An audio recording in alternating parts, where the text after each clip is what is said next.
welcome to another episode of Random Acts of Horror, the podcast where we review movies, TV shows, and whatever else we find in the horror genre completely at random. This is Tom Rockwell, better known around these parts as Devo Spice, and I am the co-star of a little film called I Know It's Ben Crane, which is doing remarkably well on the film festival circuit at the moment. So check it out if you get the opportunity. Joining me on this week's episode, you know her as the lead singer of the bluesy hard rock band Love and Murder. You know her as the hot sauce entrepreneur behind such flavors as Kiss of Death and Toxie's Elixir. And you know her from such films as Tromeo and Juliet, Citizen Toxie, The Toxic Avenger 4, and Poultrygeist, Night of the Chicken Dead. Please welcome Purple Pam. How you doing, Pam? Hello, I'm doing awesome. So great to have you. I was hoping that something you've been in would be on Netflix, but unfortunately not. I checked. Yeah, they don't have it on Netflix, but they have it on other streaming, but yeah. You know. Trauma actually has their own streaming service, so I'm sure it's all up on there. Yeah, Trauma Now. Maybe we should do like a whole Trauma month and do just Trauma films. Yeah, I actually have Trauma Now, so I don't know all about DVDs. I'm sure you do. I think actually, I think I have Tromeo and Juliet on DVD. Yeah, that was my first movie, my first Trauma movie. All right. And also joining us, you know him as the creator of such epic comedy songs as Stealing Like a Hobbit, Grease Wars, and When You Wish Upon a Death Star. You know him as the longtime podcast co-host of the Fumpcast and Luke and Carrie's Bad Rapport. And you know him as the storyboard artist for such things as Mighty Magiswords, DA Games, and D-Tunes. Please welcome the great Luke Ski. I'm your boyfriend now, Nancy. No, wait.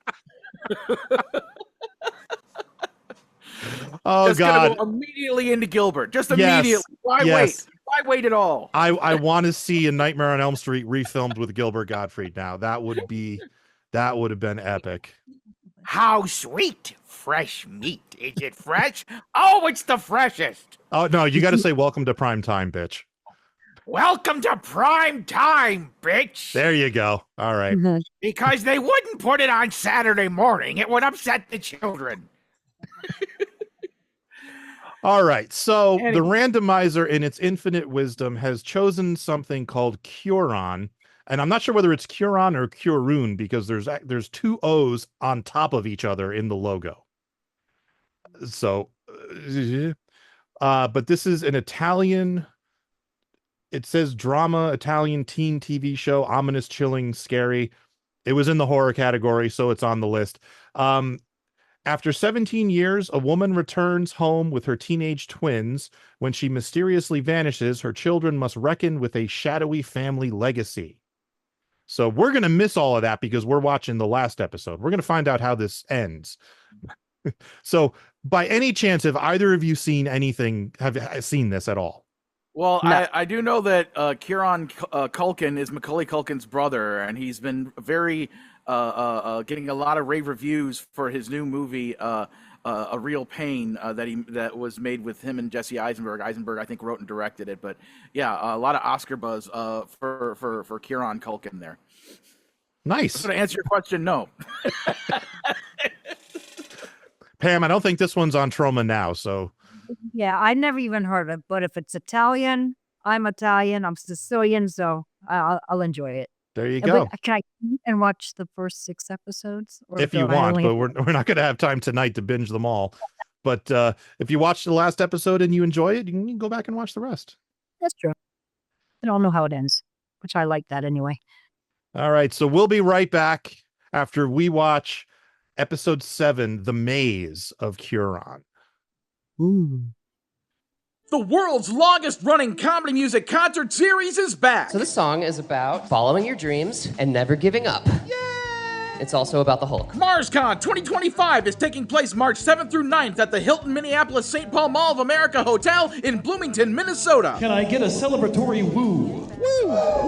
Thank you. This year's event will have performances by Worm Quartet, Devo Spice, The Great Luke Ski, Insane Ian, Carrie Dalby, Meow Meme, Steve Goody, Nuclear Bubble Wrap, The Odd Ditties, Holy Bongwater, Regdar and the Fighters, Primordial Pouch, and this year's comedy music guests of honor, sponsored by Needlejuice Records, John S. Hall and Dog Bowl of King Missile Dogfly Religion. I don't go to recitals anymore because my hearing is too sensitive, and I don't go to art galleries anymore because there are people there, and I can't deal with people. Registration for a weekend badge is $55 until January 31st. After that, it'll be $70 at the door. To pre-register and for more info on MarsCon, visit marscon.org. Please continue to hold. Your comedy music will be with you shortly. You are currently the 27th caller in line. But whether you're attending or not, you can still help out by ordering the MarsCon 2025 Comedy Music Fundraiser album. Available as an MP3 download for just $30. It's just under 4 hours of highlights from all of the live concerts of MarsCon 2024. Guys like prop comedy? Well, I don't. Next track. This year's album includes comedy music by MarsCon 2024's music guest of honor, Andy Merrill, also known as Brack. This is what it sounds like when doves cry. Ah! Oh my gosh! Oh my God! You'll give me bread. If you'd like to hear a free 30-minute preview of the collection, there's a link to download that at our website. I need moisture. Can I get a moisture? Moisture. Yeah, that's what I like to hear. You can order and download the album right now from the shop page at marsconcomedy.com. These are all dumb parody ideas, and that's the point. It's supposed to be dumb. We're dumb for doing them. You're dumb for being here. Our next contestant. Thanks for listening, funny music fans, and we hope to see you all at MarsCon 2025. We did it, everybody! We're going to the moon! Last year I took my pants off. This is as close as you're getting. Okay, we just watched episode 7 of Curon. And if your experience was anything like mine, you spent 48 minutes trying to figure out what the hell you were looking at. Yep. Okay, so I'm not alone here. I did manage to piece together quite a bit of it, not all of it, but quite a bit of it from reading the synopses on Wikipedia of the other episodes. So there's 4 kids, and they're basically looking for their real mother because there's a doppelganger mother and apparently a doppelganger father, and the real mother was kidnapped, and they're trying to find the real mother, who is apparently locked up in a, what the hell was that? They called it a labyrinth, but it seemed like it was some kind of decommissioned World War II like army series of tunnels in Italy or something like that. Yeah, it was just tunnels carved into the side of a mountain. And I was trying to figure out what the hell it was. Was it like an old like abandoned monastery or something? But I think you might be right. I think it's a World War II thing, because they did talk about the soldiers who killed the Nazis in that one episode, and then they said the Nazis never showed up. So I don't know.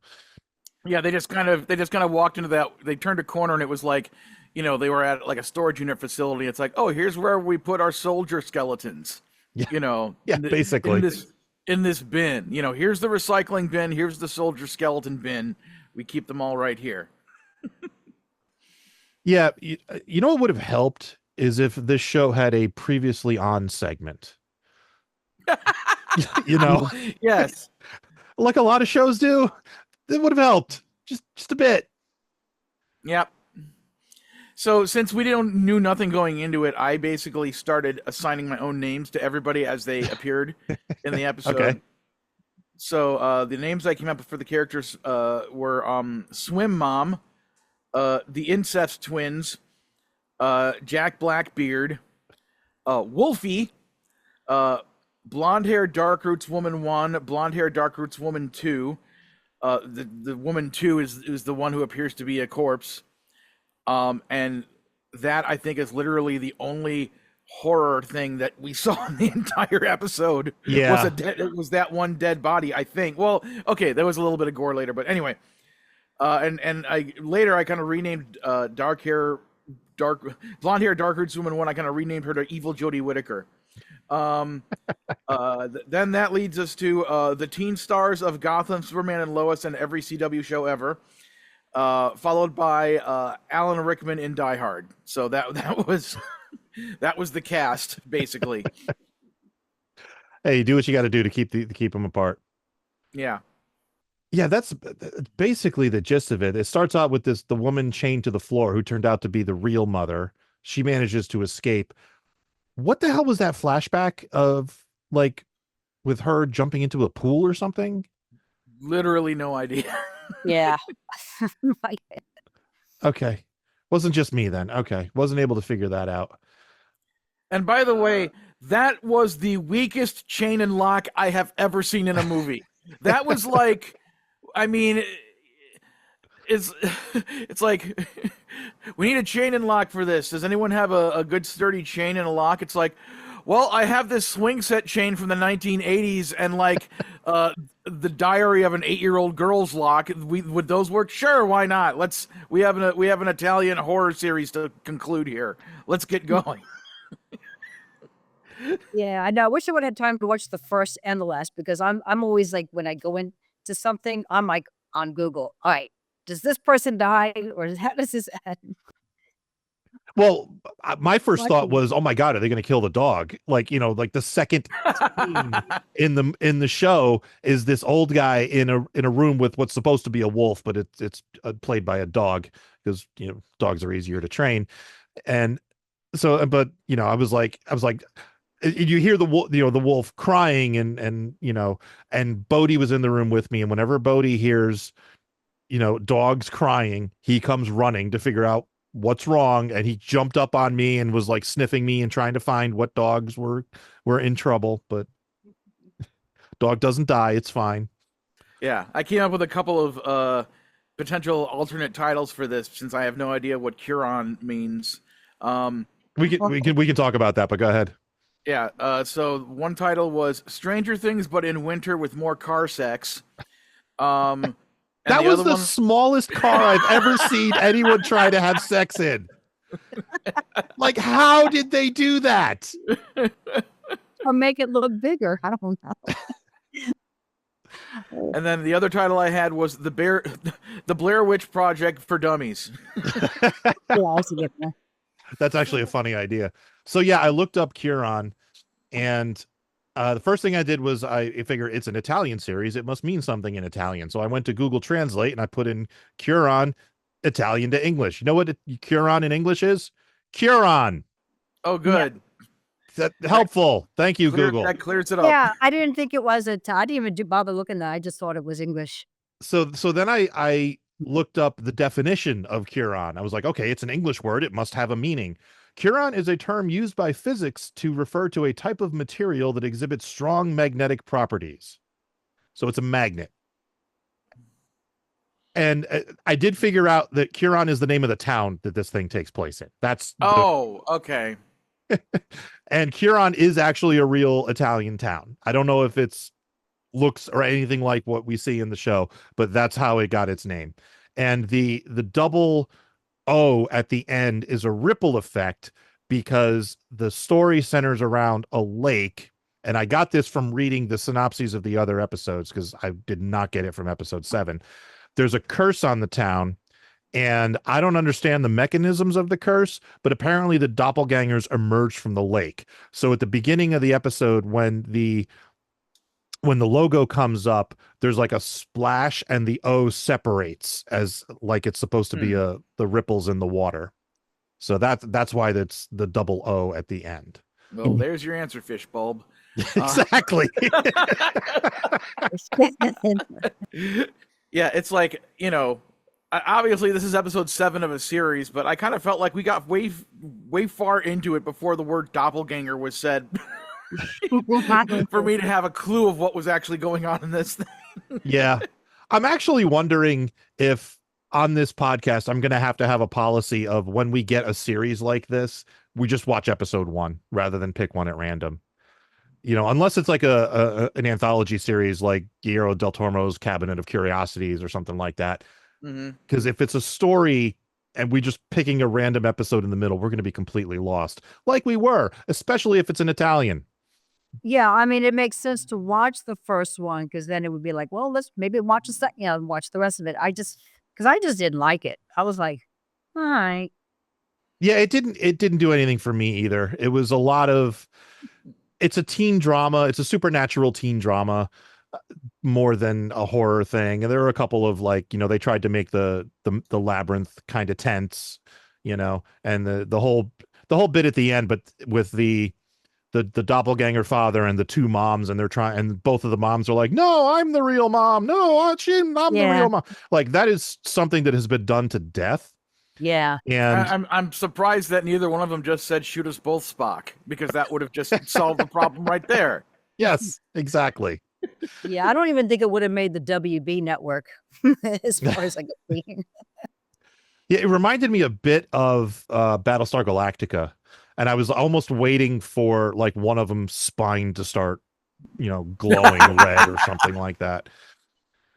But even that intense scene at the end with the father with the gun and the two moms and the kids freaking out, like even that, it was like, all right, I don't know which one is the real mother. I don't know what the stakes are here, and I was like, I just didn't care.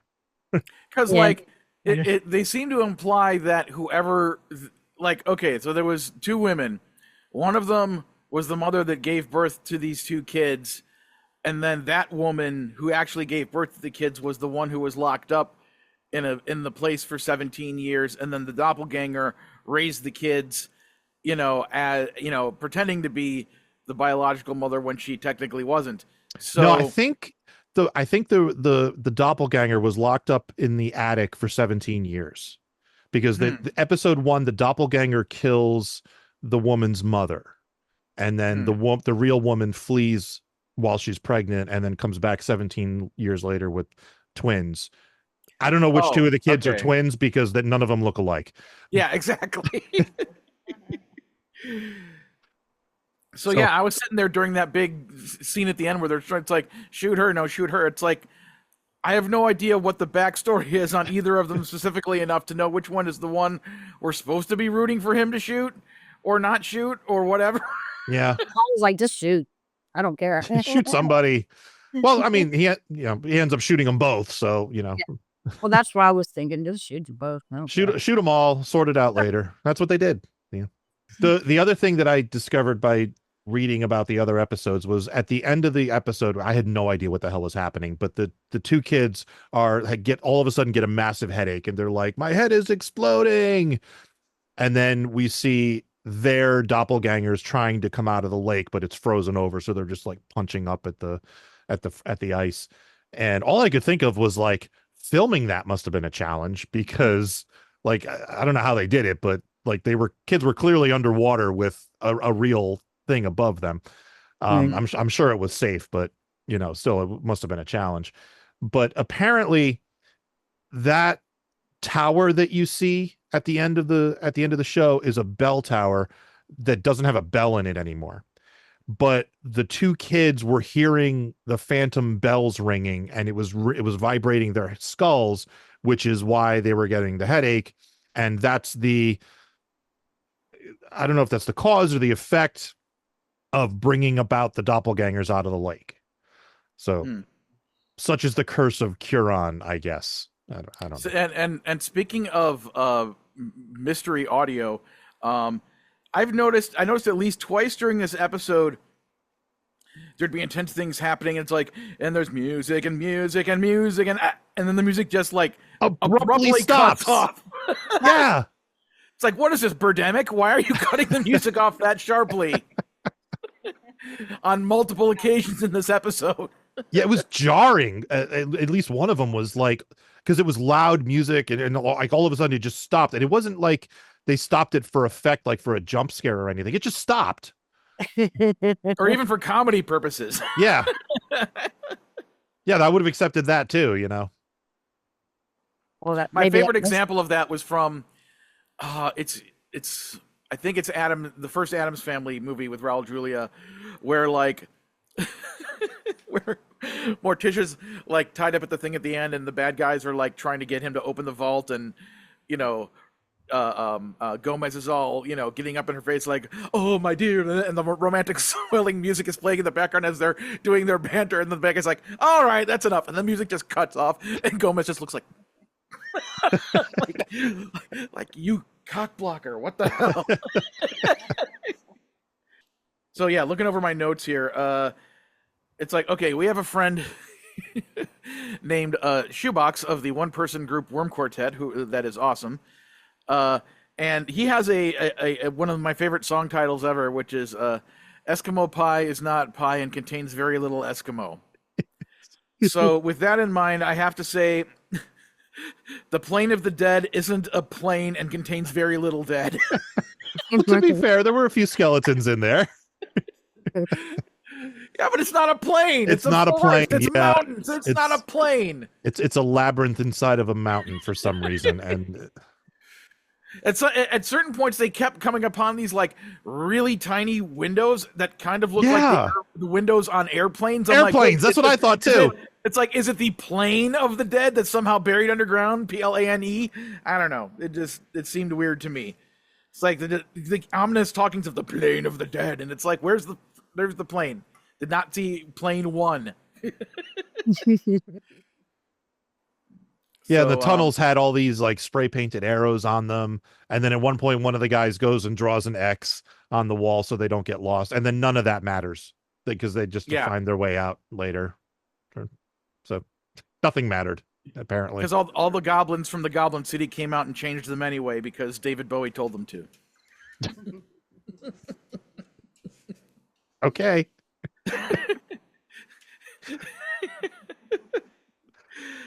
So yeah, also at the end, after one of the doppelganger moms gets shot, and then the other one like runs out, and then they start chasing. The one boy starts chasing. He gets outside immediately and he can't find her, so he starts yelling, "Where are you?" Because when you want to kill somebody, yelling "Where are you?" at them is very helpful, because they will say, "Oh, I'm right over here," if you want to chase me down and murder me. Yeah. Thank God you said "Where are you?" or you wouldn't have found me to make me dead. Also, they're on top of a mountain with a foot of fresh snow. Not a hard trail to follow. I mean, I think I could follow that, and I'm not a woodsman. So yeah. I have one more note, but I kind of want to save it for the very last thing. Do you have any other comments, Pam or Tom? No, I have nothing else to say about this. Okay. I don't either. Because I was telling Tom, my contact, all of a sudden my reading contact, because I have 2 different, and I couldn't read them, so I was trying to listen with my Italian. So I'm reading the subtitles. I'm trying to read them, trying to listen. And it was like the only thing I did at the end where it says, "Do you like this?" I hit the thumbs down. I was like, "Aw, disappointed." But Well, I think there was that very important thing at the very end, in memory of all the victims of the COVID-19 pandemic. Yes, to me, like that, like this whole episode was a setup to one punchline, and that was it. Because we're pulling back on the 2 doppelganger teenage girls in the water, bringing their hands on the ice, and we can't get them out, and then we're pulling back,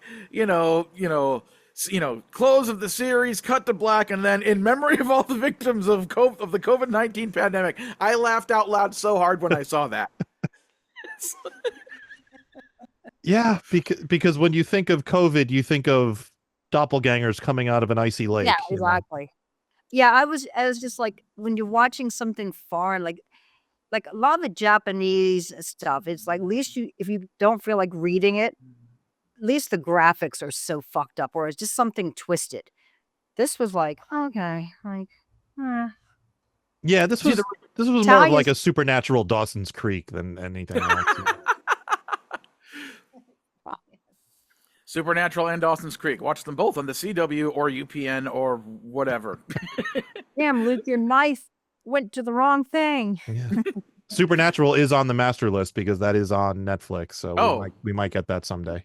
Have you ever watched the Scooby-Doo episode of Supernatural? Yes, I have. Oh, it's so good. Yes, I have. Oh, I didn't watch that. Yeah, I gotta get into that. I went out. My kids were big into Supernatural at the time, and they were watching it like on repeat on Netflix. And Jeremy actually got in trouble because he wrote something in a school project that they called us in because they thought that he was doing some satanic writings and stuff. And I picked it up and I looked at it and I'm like, he's quoting Supernatural. Have you not seen Supernatural? But anyway, so when I found out they were doing the Scooby-Doo crossover episode, I was like, I need to see this. So Oh yeah, definitely now. I'll Yeah. definitely put that on my. I've to other watch. than that episode, I haven't watched the show at all. That's not me being a hater. That's just me. It's a thing I didn't get into, but you only have like 87 seasons to catch up on or something really. like that. There's I forget how many there are. There's a lot.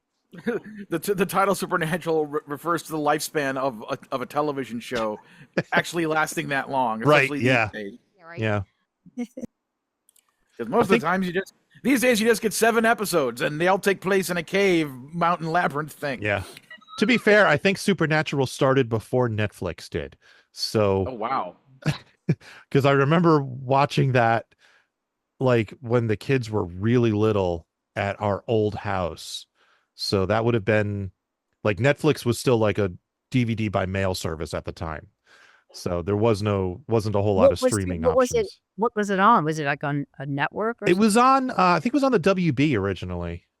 Hmm.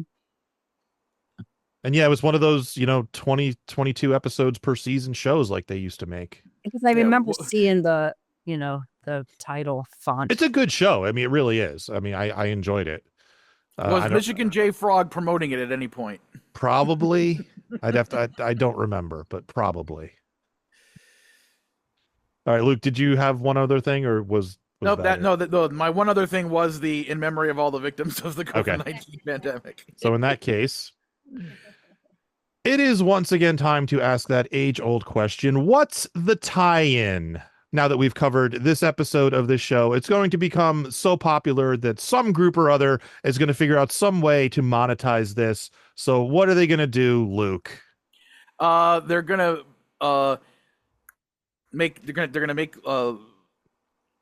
action figures and put them on sticks and then dip them in yummy frozen flavors to make doppelgangersicles that you can lick the treat down and then get to the doppelganger inside. Yay!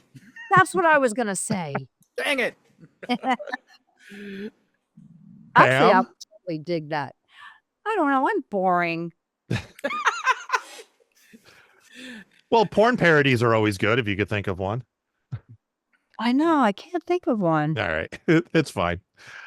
Well, unfortunately, you're all wrong. What they're going to do is going to have actual vacation and tours of the real Curon. They're going to fly you to Italy and give you a tour around the town. They're going to show you the lake. They're going to show you the tower, assuming those are real. I have no idea. And then at the end of the tour, they're going to throw you in the lake and see if your doppelganger comes out of it. And if not, you just drown. Wow. So, I like that too. So sounds like fun. All right. So final question. Is this a hit or a miss? Luke? Well, you know what I found more entertaining than this? Literally everything I've ever watched as a part of Escape from Walt Disney. Ouch. Including everything I gave a Disney -2. So yeah, I am calling this a huge miss. Pam? Oh God, yes. Yes. Snooze fest. Snooze fest. Yeah, I'm with you on this one. It's not awful. It's not like it's poorly made or anything. And some of the landscape shots are beautiful, but yeah, maybe we would have enjoyed it more if we had seen the first 6 episodes, but there really wasn't much to go on here. About that. I'm not even sure about that. That, I mean, sometimes it's like me when I read a book or something. I'll just open it up and see if something grabs me. That's how I read books. Mm-hmm. Or same thing if I'll look at an episode. I could have even done this with the last episode, but I'm like, no, I'm not even going to bother. It's like it's got to get better after the first one. If the first episode sucked, but it's like, no, I was trying to find this review that I saw, and I just found the quote. It says, Curon is a decent pick for anyone looking for a solid supernatural teen drama, but will leave you feeling disappointed if you want something more spine chilling. So There you go. Yeah, pretty much sums it up. All right. It's like the only thing that was like kind of gory was like at some point one of the characters comes across his friend, his only friend, who was killed, I guess somehow in the previous episode, and he has some bloody scars on his face. Like, I don't know if the wolf got him or what, but it's like, oh gee, it would have been cool if I could have actually seen the attack where that happened. No, I just see the body laying there. That's fine. Yeah. Thank you, episode 7. All right. So who's got stuff to plug? Pam? Well, definitely my band Love and Murder. You can buy 16 songs on an album for like $10, I think it is, on all streams. But Love and Bandcamp is the best one. Bandcamp.com/Love and Murder. I'm tired of walking around on eggshells because you get so butthurt because you just can't see that you're killing me. Yeah, you're killing me. God damn it, you're killing me. Ah, you're killing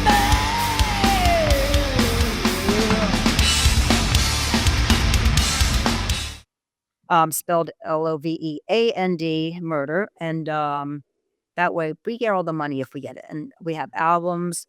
Let me see. I have hot sauce, Purple Pam hot sauce. And that's purplepamhotsauce.com.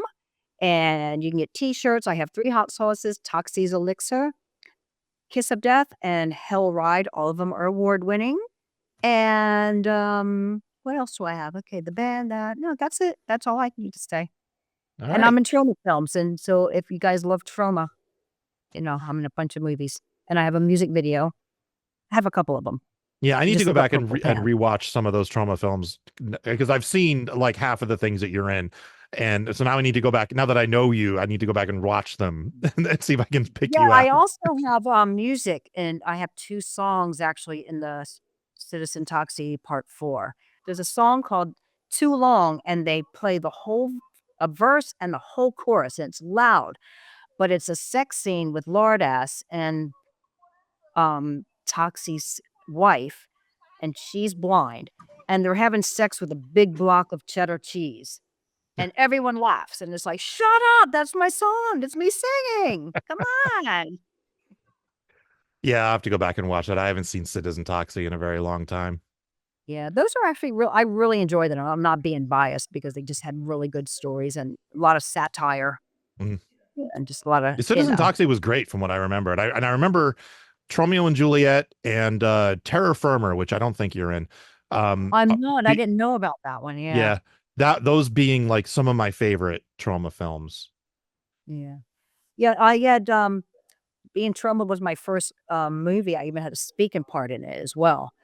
And they forgot to give me credit for it. Oh, which film was that? Huh? Which film was that? Romeo and Juliet. Romeo and Juliet. Okay. And that's when, internet, people didn't really have it. Yeah. And then when I finally got it was starting to, like, a few homes had it. And I wrote to them. I had a website. It was like brand new. And I wrote, I was like, Lloyd, I don't know if you remember me. I was in Romeo and Juliet. I just wanted to say thank you for the experience, blah, blah, blah. And I said, but I was really bummed out because I didn't get credit in the movie. And I was in 2 scenes, and he wrote me back. He's like, oh, I'm so sorry. And I said, I told him, I said, even the fart effects guy got, credit. And he goes, oh, I'm so sorry. He goes, you got to understand. He goes, my crew was, everyone on Trump was drunk and they just forgot. He goes, but tell you what, he goes, we're doing Citizen Toxie. So I already missed Terra Firma. He goes, but we're doing Citizen Toxie. It's a Citizen, the Toxie Revenge Part 4. He goes, you automatically have a part in it. And I went there, and Will Keenan was there, and everybody. And then they were like, oh, we were expecting you, I got it.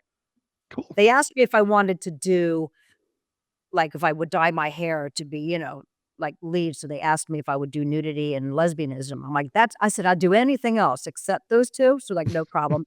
I'll give you something else. So I was covered in blood, but they I just would like to tell you, if you ever need any casting, I do anything. I'll do gang rapes, but I won't do nudity and lesbianism. Give me some hot guys to kiss or get gang raped by. I play drug addicts. I'm good at that. Yeah, I don't think any of my films are going to go into If you need trauma anything. territory, but maybe. If you need anything, think of me. I love. Oh yeah, you're on my list of potential people for films that I have. So I will probably call you at some point. So Luke, Yeah. plug stuff. So, well, all of my links can be found at Linktree. So that's linktr.ee/LUKESKI. So Linktree /Lukeski. A few that I'll mention specifically, though, that are the most important are I'm a storyboard artist. I am currently trying to find a full-time position at an animation studio, but I also do freelance work for like YouTube channels and other stuff. So if you want to see my storyboard portfolio, or if you know someone who's hiring someone, send them to my storyboard portfolio website, which is www.luke.ski. That's LUKE.SKI. I also will mention my comedy music, which you can find on all the streaming platforms. But if you wanted to actually, throw some money my way to download some MP3s, you can get that at Bandcamp. So it's lukeski.bandcamp.com.